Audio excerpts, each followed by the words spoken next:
João Antônio da Silva Neto, Borges Neto, escritor com 23 livros publicados, participação em mais 11 coletâneas, com o 24º livro já na gráfica. E, como profissão, gestor de RH, de Relações Humanas. Borges Neto, popularmente, fundador do Clube Literário de Gravataí, e que serviu como embrião, esse clube literário, para a formação, para a criação de outras entidades do gênero na região metropolitana. Tu é escritor desde quando, Borges Neto? Eu comecei a escrever, de fato, aos 11 anos. É uma época em que faltou escola pública em Canoas, onde morávamos, e a minha mãe decidiu me mandar para Gravataí. Mas tu é gravataiense? Sou gravataiense. Eu saí de Gravataí aos 7 anos, né, e retornei, então, aos 11 anos, para estudar aqui na Escola Maria Josefina Becker. Então, ali é que eu comecei a me interessar pela literatura. Os meninos, no horário do recreio, saíam para jogar bola. Eu sempre fui muito ruim em jogo de futebol, ainda estou pior do que era. E eu me refugiava na biblioteca, né? E ali, então, me aproximei da literatura. Agora, tem uma origem um pouco rural, ou bem rural. Bem rural, né? O meu pai era funcionário rural aqui nas terras do seu Pompílio Gomes, e o pai sempre lidou com a terra, né? Eu só fui sair da lavoura aos 20 anos, né? E aos 20 anos, então, é que eu fui para o mercado de trabalho formal, né? Como é que a literatura entrou propriamente na tua vida? A partir do momento, a partir de que momento te deu aquele estalo, eu vou escrever? Olha, isso aconteceu em final dos anos 80, né? Quando em Canoas eu fui chamado para participar do primeiro encontro de artes de Canoas. E aí eu me interessei, eu sempre escrevia, eu escrevo então desde os 11 anos, né? Essa história de escrever desde os 11 anos aconteceu porque eu tenho uma péssima memória. Então eu gostaria de escrever as coisas que eu vi aqui em Gravataí lá para os meus irmãos em Canoas. Então, para não esquecer as coisas que eu via, levando em conta a péssima memória que tenho, eu comecei a escrever isso. E daí surgiu Muralha de Cristal, que foi o teu primeiro livro? Esse foi o meu primeiro livro, Muralha de Cristal, de poesias, para participar desse primeiro encontro de artes lá em Canoas. Que depois teve uma nova edição, uma segunda edição. Teve uma segunda edição quando eu completei 20 anos de literatura, né?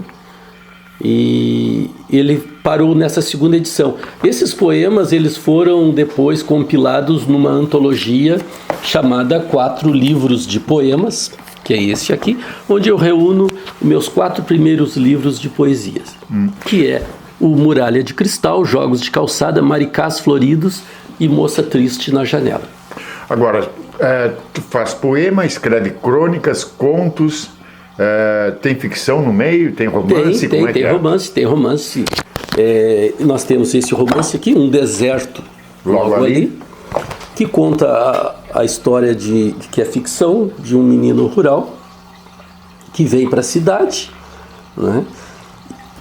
O romance de Gravataí, onde eu envolvo o artista plástico Darcy Nardini, e esse quadro de capa é um quadro de autoria dele. E eu tenho aqui, eu tinha uma boneca encantada, esse que tu mencionou, que traz a minha neta na capa. Esse livro eu fui chamado pela Fundarc para interpretar o que uma senhora precisava escrever a sua história de vida. Então me chamaram lá e em um ano eu escrevi a história da vida dela. Agora, Borges, eu acho que pelo número de livros que tu tens, deve ser o escritor de Gravataí com mais obras publicadas. Creio que sim. Abaixo de mim, em obras publicadas, eu creio que seja o Paulo Fink. Tu teve 21 anos na atividade privada, pelo menos a tua última carteira de trabalho assinada, 21 anos, em uma empresa de estruturas metálicas. Sim. Onde é que tu enriqueceu na atividade profissional da iniciativa privada ou como escritor? Bom, a palavra enriquecimento, ela só vale para a questão espiritual, né? Não há um enriquecimento. Mas o que me deu subsídio para viver e publicar os livros foi a iniciativa privada. Realmente, viver de literatura no Brasil é um desafio imenso, né? Por que, Borges? Uma pela falta de hábito de leitores, né? São poucas pessoas mantêm esse hábito ainda, né? Já era pouco e agora com a questão dos celulares, esses aplicativos, né? As pessoas já estão lendo mais o livro eletrônico, né? Então, o livro impresso, isso aqui é uma coisa que até me assusta, né? Ver a cada dia as pessoas lendo mais, encontrar pessoas com um livro. É mais fácil ver a pessoa com um celular do que com um livro na mão. O livro impresso tende a desaparecer, na tua opinião? Não, creio que não. Isso foi um tema do filme Fahrenheit 451, baseado num livro de Ray Bradbury, que fala dessa questão no futuro, veja bem, mesmo antes do celular, né, essa questão da leitura, né, onde ele ficciona a proibição da leitura como algo subversivo, e mesmo assim as pessoas mantinham suas bibliotecas ocultas, né? Quem é a tua fonte de inspiração? É o dia a dia. O dia a dia é que me inspira, né? Então a gente tem as vivências do dia, isso a gente vai acumulando o que vê, o que ouve, e essas coisas ficam fermentando, né? De repente dá um estalo, um start, e vem à mente assim uma história a partir de um fato que a gente já sabe, já está dentro da gente pela vivência, né? Aposentado desde 2015, o Borges Neto está escrevendo mais agora ou escrevendo menos? Estou escrevendo mais. Eu tinha esse receio, né? O que vem por aí? Eu tinha esse receio que me aposentando iria parar de escrever, porque eu sempre escrevi no meio da turbulência, né? Porque o setor de recursos humanos é bem turbulento, né? Principalmente numa metalúrgica. E o que vem por aí? O livro para o ano que vem se chama A Gata Carmelita e Outros Contos de Gatos. Por que gatos? Isso foi um pedido da minha neta. Ela sabe que eu não tenho muita simpatia com gato e ela adora gatos, né? E ela me pediu no verão passado um livro só de gatos e eu escrevi. E eu acho que foi o livro que eu produzi mais rápido, né? Em 3 meses eu escrevi 15 contos sobre gatos. Além desse?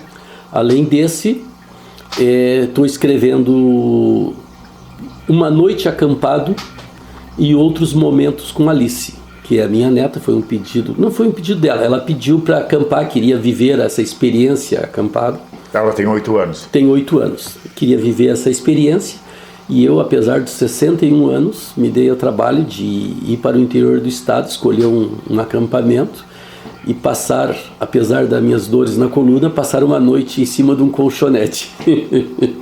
Agora, Borges, pelo que a gente conversou, muitas dessas tuas obras, elas têm experiências pessoais, coisas do teu cotidiano. É mais ou menos isso? Sim. A gente não tem como se afastar do que a gente é ou que pensa, né? Isso acaba influenciando o que tu está escrevendo, né? Porque você não pode escrever de uma coisa que você não conhece. A possibilidade de tu errar é muito grande. Então, e nada melhor do que a gente para conhecer aquilo que a gente muitas vezes nem gostaria que as pessoas soubessem, e tu acaba se jogando em cima de uma personagem para colocar essas questões. Desses teus livros, qual o que tu mais gosta? Eu gosto muito da Amante do Rincão da Madalena. Que também foi o que mais repercutiu. Exatamente. Ele está em 3ª edição. É um livro que todos os anos, durante a feira, ele vende bastante. Né? E quem é a Amante do Rincão da Madalena? Essa questão.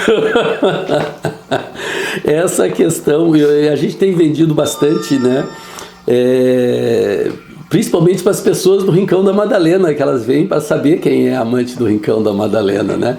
E elas, e muitas, quando vêm em grupo, né, elas se dizem, olha, sou eu, né? Sou eu. Né? Cadê o livro aqui para a gente mostrar Aqui a capa? está. Esse aí. É esse aqui. Olha a capa. Agora conta a história dessa foto que tu disseste que foi numa estação de... Isso, eu fui numa feira do livro em Esteio, né, fazer o lançamento, e a minha banca ficou do lado da banca da Seichonoye. E ali, conversando, as mulheres olhando meus livros e eu olhando alguns da Seichonoye. E quando elas se isolaram um pouco, eu vi que elas disseram, né? Olha, a Sem Vergonha não teve nem coragem de se esconder. Olha, apareceu na capa do livro, né? Que na realidade essa pessoa é... Essa é a minha esposa, né? Denise Mônica Jorge, minha atual companheira dos últimos 30 e poucos anos, já perdi a conta. E que participa ativamente dessa minha vida literária, né? Creio que não fosse por ela também eu não conseguiria atender as demandas, né, que as escolas pedem, né, e participar de feira. Ela é sempre muito proativa nesse sentido. A vida tem sido boa contigo, Borges? Olha, eu diria que sim. As coisas que eu imaginei fazer na vida, eu consegui fazer. Estou com 61 anos, continuo produzindo, uma coisa que eu achei que iria parar quando chegasse a aposentadoria. As coisas que eu não consegui realizar em vida, eu consigo realizar dentro dos livros, né? Então, aquelas coisas que me frustraram, elas estão resolvidas quando eu conto uma história e consigo botar isso dentro da história. Se tu tivesse um revés em 2012... Sim. Houve o falecimento do filho. Como é que era o nome dele? Felipe. Felipe. Esse é um fato que tu não trouxe para o livro. Não trouxe para o livro. Por livros esse livro, Uma Noite Acampado e Outros Momentos com Alice, eu menciono. Mas assim, muito sutilmente, né? Se tivesse que começar a escrever, tu começaria de novo? Sim, sem dúvida.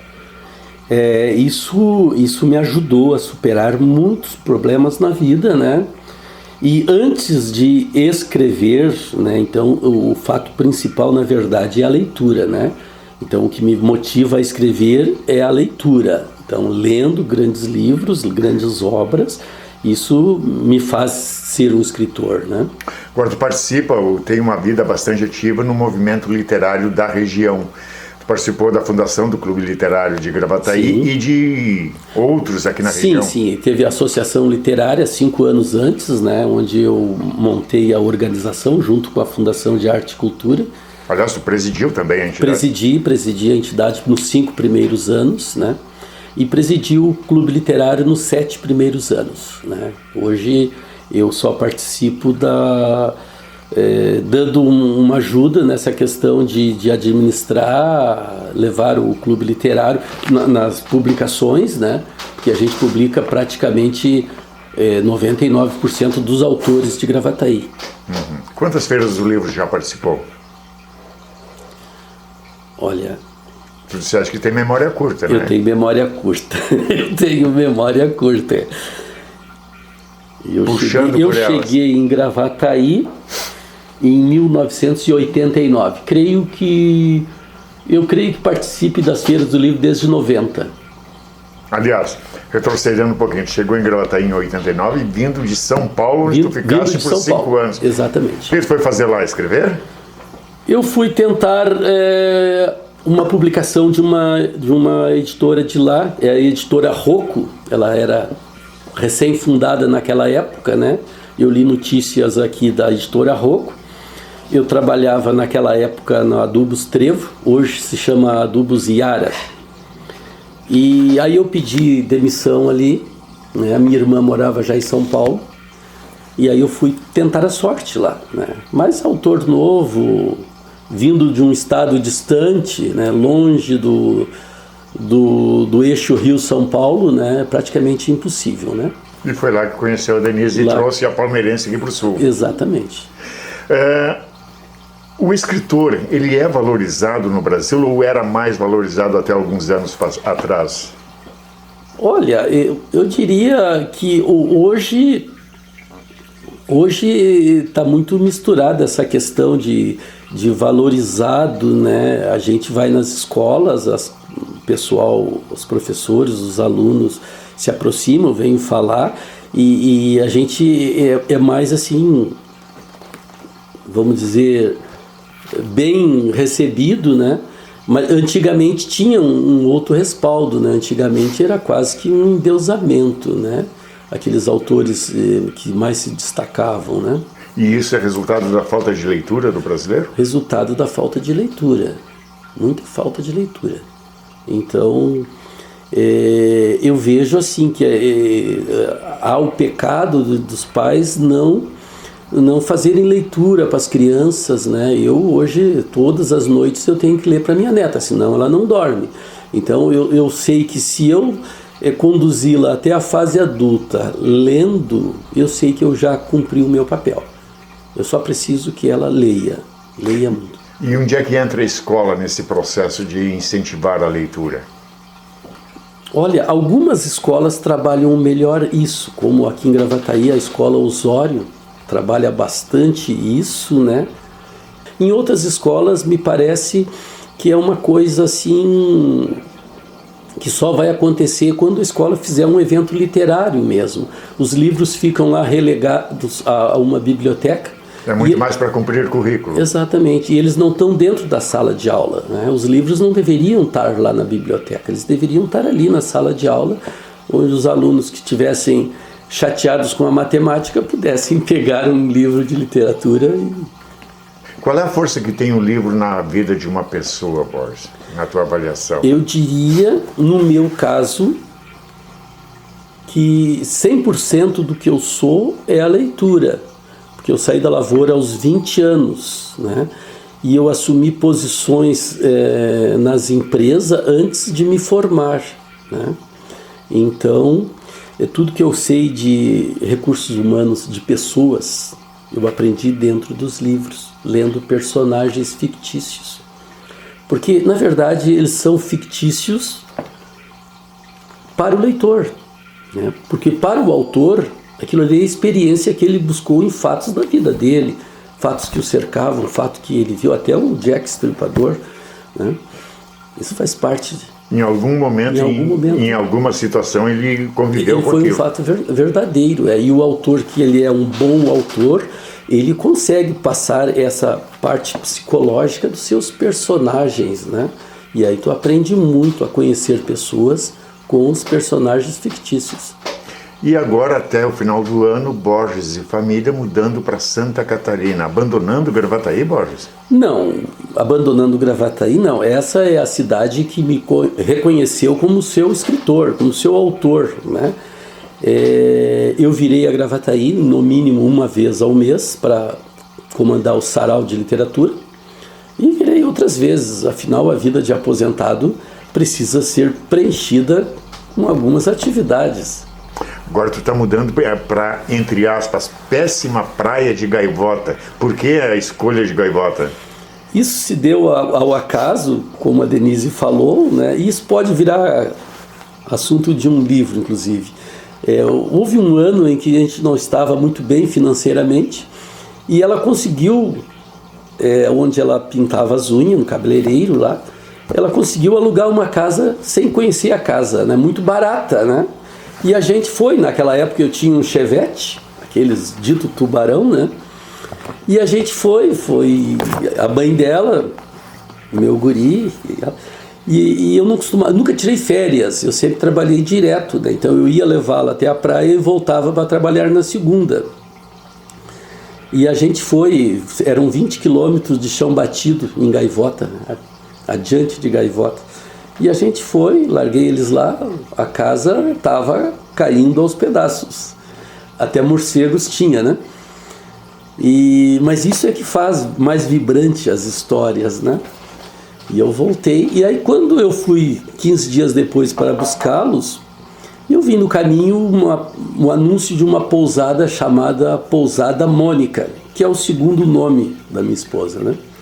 E daí quando eu fui para buscá-los, eu disse, vamos entrar nessa cidade aqui para ver essa Pousada Mônica, né? Quem sabe o ano que vem a gente consiga vir numa pousada, vamos ver preço. E aí a gente entrou e encontrou o Balneário Gaivota, né? Uma belíssima praia. E a partir daquele ano a gente nunca mais deixou de veranear lá. Para encerrar, Borges, que dizer para quem é jovem, está na fase da adolescência, lê pouco, quase nada, em termos de preparação para o futuro e a importância da literatura na vida de uma pessoa? Olha, a literatura, eu não conseguiria me imaginar sem a literatura, né? Ela me preenche todos os momentos, né? Quando eu vou ia procurar um emprego, a melhor companhia é um livro. Eu não tenho que ficar decorando coisas técnicas para falar com um entrevistador, né? Então eu tenho que relaxar. E a melhor maneira de relaxar é ter um livro. Eu nunca estou nervoso. Eu sou sempre com o livro. Eu não tenho pressa assim, porque se eu vou num lugar e tenho que aguardar pela Denise, eu tendo um livro, eu estou tranquilo, né? Preenche todos os meus momentos, substitui a televisão. A melhor companhia para uma pessoa é um livro. O Borges Neto, então, anda com um livro sempre embaixo do braço? Um livro sempre embaixo do braço. Na verdade, sempre mais de um livro, né?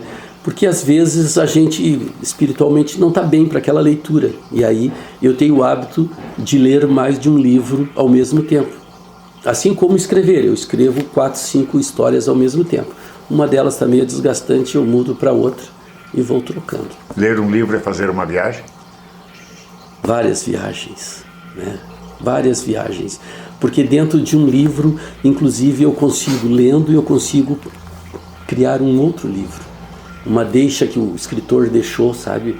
Uma palavra que ele deixou ali engatilhada, e eu vou me apropriar daquela ali, vou criar uma outra história. Preenche realmente, é uma viagem incrível, uma leitura.